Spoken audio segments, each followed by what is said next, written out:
Vamos lá, seja bem-vindo a mais um vídeo desse canal. Eu sou o Lucas, sou advogado, profissional contábil, sócio da minha Company LLC, empresa que tem ajudado brasileiros nesses Estados Unidos de meu Deus a conduzir negócios no dia, deixar tudo certinho, bonitinho, para você não ter problemas na terra do tio Sam, tudo bem? E no vídeo de hoje eu vou falar um tema que, assim, eu já fiz muita reunião sobre isso. É uma dúvida que causa muito medo, e eu acho que você vai, se você ler o título, com certeza você tem interesse nisso daqui, que é basicamente um binômio. Ter empresa e estar em um processo imigratório, ou melhor, empresas e imigrante, ou o empresário e imigrante, e os conflitos que esse imigrante passa, tudo bem? Então, para começar, eu quero trazer isso aqui como se fosse um case, tudo bem? Então, o Joãozinho é alguém que, não é o João, mas o João que grava aqui comigo se chama João, mas é você, João, outro Joãozinho imaginário aqui. Ele tá chegando nos Estados Unidos e ele não tem work permit, né? Ele não tem permissão de trabalho, ele tá com um visto que não dá permissão para trabalhar, e, enfim, ele é o que nós chamamos de um imigrante como vários outros nos Estados Unidos, tudo bem? Que tem um sonho, que está tentando ao máximo ficar dentro da legalidade, mas eventualmente ele está cometendo ilícitos também. Ele está trabalhando sem poder trabalhar. Não, que, enfim, como vocês sabem, além de ser uma falha no teu processo migratório, é de fato uma ilegalidade como um todo. Mas é claro que nós, como profissionais da contabilidade, ou tax professionals, né, como diz a Receita, quando eu tenho um cliente que está nessas condições, ou que não está nessas condições, mas um dia planeja-se ir para os Estados Unidos e ao mesmo tempo ter uma empresa enquanto ele já tem, às vezes você não já está nos Estados Unidos, como esse cenário do Joãozinho, mas você já tem uma empresa aberta, à distância, né? E você vai para o seu. Quais são os reflexos que isso aqui tem no seu caso, né? Muitas vezes como os Estados Unidos, e que eu digo Estados Unidos de maneira figurativa, né? Como a USCIS, a Homeland Security, como o IRS eles vão te enxergar, tudo bem? Mas eu quero ir colocando um case aqui pra gente imaginar. Então, pois bem, a gente sabe que para constituir uma empresa nos Estados Unidos não é necessário visto. Preciso dizer que a minha company, que é justamente a nossa empresa, a forma pela qual a gente conduz esses processos, muitos dos nossos clientes nem nos Estados Unidos estão.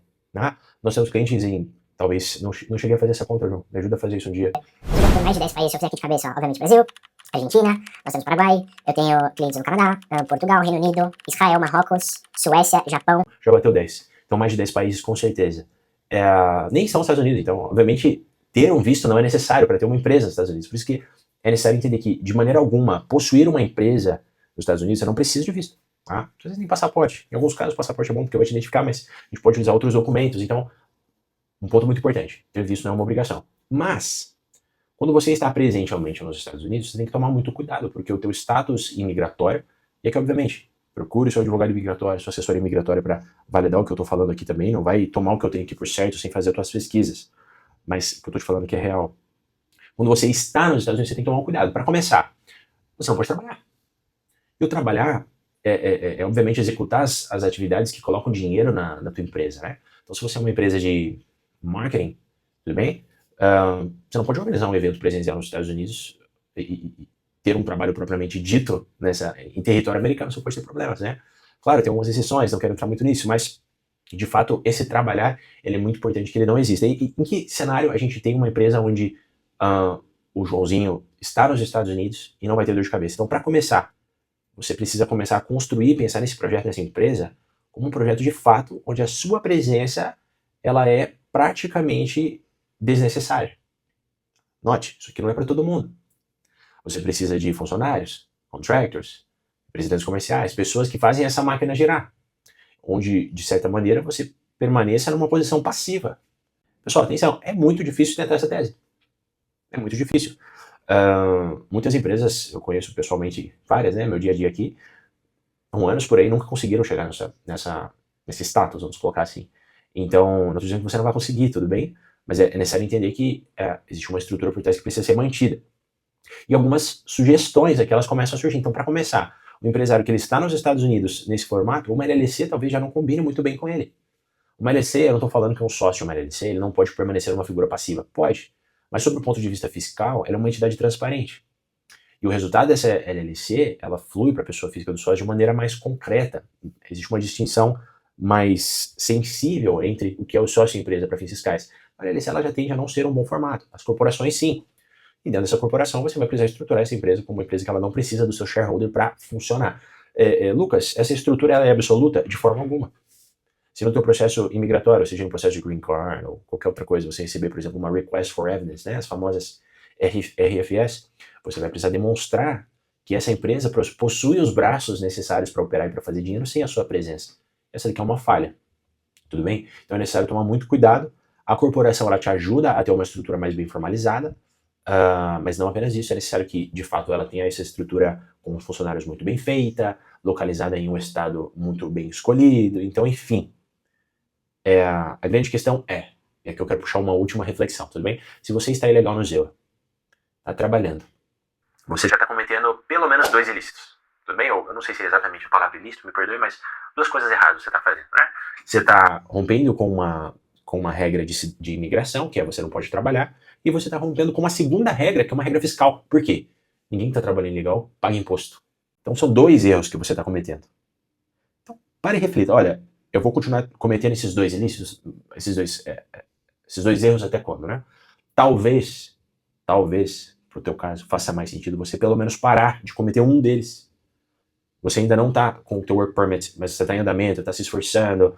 Enfim, eu não vou entrar nessa área também, cada um sabe do que tem feito na sua vida, né? Não cometa uma fraude fiscal. Escolha não cometer uma fraude fiscal. A grande preocupação nos Estados Unidos, de certa maneira, porque quem está ilegal acaba cometendo vários outros erros, né? Praticamente como se um abismo chamasse outro. Diz a Bíblia, né? Então o cara está ilegal, ele já está trabalhando, então está cometendo esse erro. Aí por causa disso ele já não está recolhendo impostos sobre o trabalho que ele está fazendo ali, sobre a renda que ele tem. Porque provavelmente ele está legal, senão a imigração fica sabendo. E aí a partir daqui ele tem que usar a conta de um laranja para ter o aluguel na casa da pessoa. Aí ele comprou o carro na conta da tia. Quando você vai ver, a sua vida está toda bagunçada. Então, para muitas pessoas que estão nesse cenário, ter uma empresa vai fazer certo sentido, porque você começa a se organizar. Um demonstrativo de boa fé em alguns casos. Poxa, a empresa, às vezes você está no EB2NW, por exemplo, né? E de fato você está construindo uma estrutura autônoma, com funcionários e tal. Poxa, tem uma empresa que paga impostos, que gera empregos, que, enfim, gera um valor para a sociedade, pode conversar com o teu advogado de imigração, mas eu tenho certeza que isso aqui é positivo para o teu pleito, tá? Então, faça essa reflexão para que você deixe de, pelo menos, praticar uma dessas coisas 2 erradas. Então, a abertura de empresa seria uma contenção de danos, de certa maneira. Mas atenção, sem fraudar o processo, sem simular que você não está trabalhando, tem funcionário, não tem funcionário, enfim. Eventualmente, teus clientes vão pedir, se alguém está pagando dinheiro para você e você está ilegal, aquela pessoa está pagando mais imposto. Por quê? Dentro da contabilidade, nós temos algumas rotinas contábeis que nós precisamos seguir para que um pagamento a um professional, por exemplo, um contractor, um prestador de serviço, vamos chamar assim, ele vire uma dedução fiscal nos códigos da empresa. E uma das maneiras para qual você precisa fazer isso é reconhecendo aquele pagamento para aquele prestador, né? Por exemplo, via 1099, W9, 1099.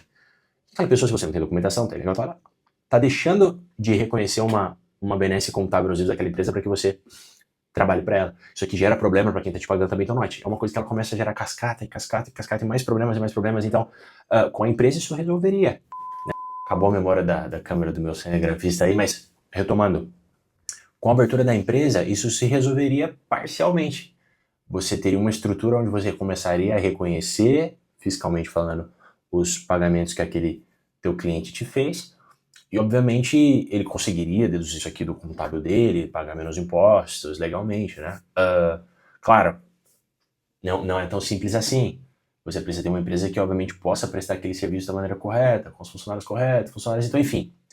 Eu sei que nem toda empresa está nessas condições, mas esse vídeo eu tentei de alguma maneira trazer uma reflexão sobre isso. Existem alguns cenários que a gente precisa observar, mas eu acho que a grande reflexão é minimizar a quantidade de erros. Acho que você sabe, eu já consigo diversos imigrantes e todos eles são, em sua grande maioria, pessoas muito bem dispostas. Né? Graças a Deus aqui na empresa a gente tem atraído muitas pessoas boas, bem intencionadas e que, enfim, por seus motivos às vezes acabaram tomando a decisão ou outra. E eu não vou entrar muito na esfera imigratória, mas na esfera fiscal. Minimize a quantidade de erros que você está tomando. Essa é a minha sugestão. Você entrou por um caminho que ele começou a abrir outras portas de erro, por causa de outra porta, enfim. É possível a gente começar a minimizar esses erros, tá? Tudo bem? Obedecendo regras fiscais, contábeis, tudo certinho. Óbvio, você precisa cuidar também do teu imigratório. Então, no momento eu não tenho nenhum advogado imigratório para te indicar, mas se esse papo fez sentido, achou que eu falei besteira, às vezes tem algo que eu não me liguei na hora de explanar aqui, então quis compartilhar com vocês que é o dia a dia, um tema muito relevante, é algo que a gente conversa muito, mas se você é imigrante, tá nos Estados Unidos, tem empresa, conta ao pessoal como que é a tua rotina, conta como ter a empresa te ajudou no teu processo migratório muitas vezes. Como falei, existem diversos EB2NW que ter um endeavor de sucesso é extremamente importante. Claro, novamente, você vai precisar estruturar isso aqui muito bem, mas faz sentido. Então, muitos advogados, quando eles ouvem a palavra empresa IT, eles já falam, não pode. Mas eles esquecem da realidade do imigrante. Eles esquecem que o cliente dele já está trabalhando. Ele já está ilegal. Já está trabalhando ilegalmente. Então, eles não permitem que o cliente deles deixe de cometer outros erros por causa de um erro anterior. Então, eu entendo que existem teses imigratórias que precisam ser analisadas com cuidado, e o teu advogado está se esforçando para te manter dentro de uma legalidade, mas é importante entender que por causa de um erro, você acaba cometendo diversos outros. Então, fica aqui o vídeo. Se você gostou, se inscreve no canal, deixa um comentário. Vai ser um prazer te ler, eu leio tudo aqui. Então, é isso. Até a próxima. Valeu.